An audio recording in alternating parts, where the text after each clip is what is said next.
નમસ્કાર, આપ જોઈ રહ્યા છો નેશન પ્લસ ન્યૂઝ. હું છું આપની સાથે હેતલ ભગત.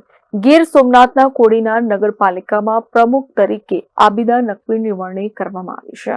ગીર સોમનાથના કોડીનાર નગરપાલિકા પ્રમુખ તરીકે આબિદા નકવીની વરણી કરવામાં આવી છે.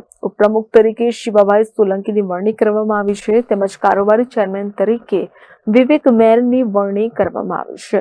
કોડીનાર નગરપાલિકામાં 7 વોર્ડની ચૂંટણી યોજાઈ હતી. તેમાં ચૂંટણીના થોડા સમય બાદ પ્રમુખ અને ઉપપ્રમુખ અને કારોબારી ચેરમેનની વરણી કરવામાં આવી હતી.